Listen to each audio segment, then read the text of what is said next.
This is Win News. Tonight, a Rosetta woman to stand trial over the death of a Bridgewater motorcyclist. Crisis talks on King Island as its freight crisis worsens. And Hobart's controversial red awnings get the green light. Good evening, I'm Lucy Breaden. A 37-year-old Rosetta woman will stand trial in the Supreme Court after pleading not guilty to manslaughter over the death of a motorcyclist in October last year. Crystal Cowan was allegedly driving up the wrong side of the Brooker Highway when she struck and killed Dion Hardy.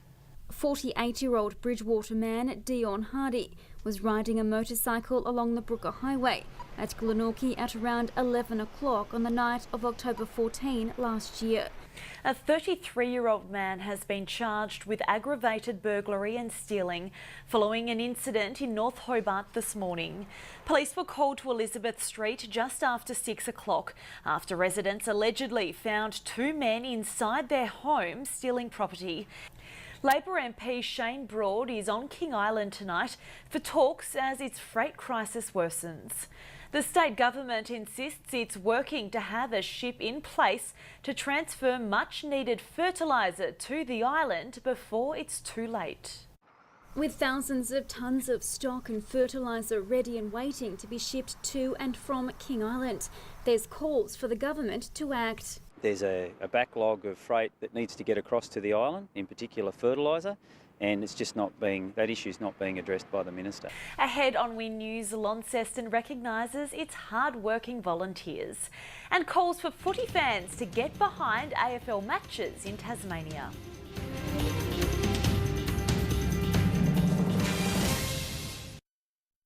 Welcome back. Taking a look at what's making news outside the state now. Qantas chief Alan Joyce has been hit in the face with a pie on stage at a business event in Perth. He laughed off the ambush, but it's raised serious security concerns. A 63-year-old Australian man has been found dead in Bali and police suspect he was murdered. Rolf Harris could walk free from a London prison in just 6 weeks after serving half his sentence. And footy great Lou Richards will be farewelled with a state funeral, with his family describing the offer as a great honour.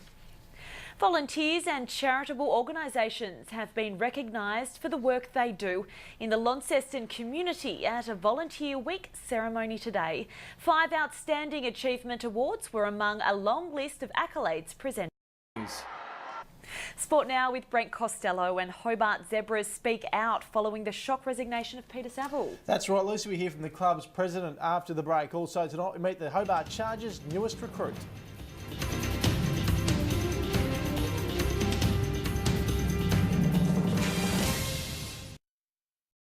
Evening soccer first tonight, and Hobart Zebras admit they probably got it wrong after Peter Saville stood down from his role as coach yesterday. He quit after just 8 matches with the club after losing his passion for the game. A caretaker coach will arrive from Melbourne later this week to lead the team in its next 2 matches. In a bizarre situation, Saville left Darcy Street following Sunday's loss to South Hobart, informing only a handful of people he was quitting. AFL has confirmed its women's competition will definitely expand in time for the start of the 2019 season. 2018 would have been not impossible, but quite a compressed time frame. 2019 is where we're originally targeting.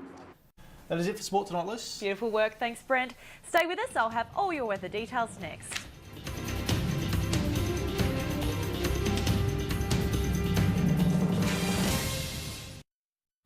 Welcome back. It was a cool but mostly fine day across the state. On the islands, King had a high of 15 degrees, Flinders slightly warmer. Smithton, Wynyard and Burnie all had tops of 16.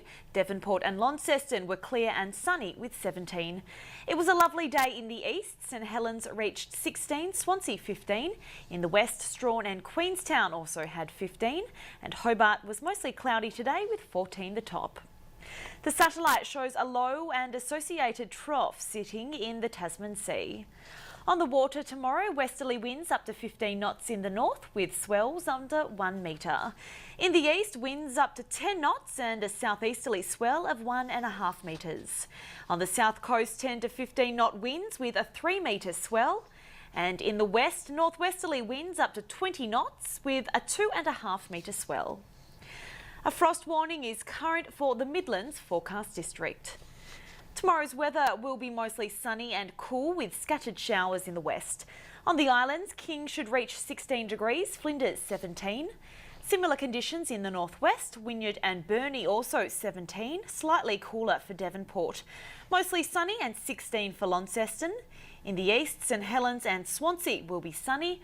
Showers for Strahan and Hobart will have a lovely day and 16 degrees. If you're travelling interstate tomorrow, there will be some showers for Brisbane with mostly sunny conditions for the other major centres. And looking ahead back home, the northwest coast will have some showers on Thursday, but otherwise it will be mostly fine. Launceston will have a pretty similar outlook with temperatures hovering around 16 degrees. And Hobart is expecting showers on Thursday and Friday with mostly sunny days to follow. That's Win News for this Tuesday. I'm Lucy Breaden. Have a lovely evening and I'll see you again tomorrow. Good night.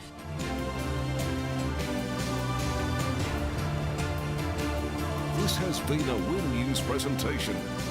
Win News, Regional Australia's #1 news source.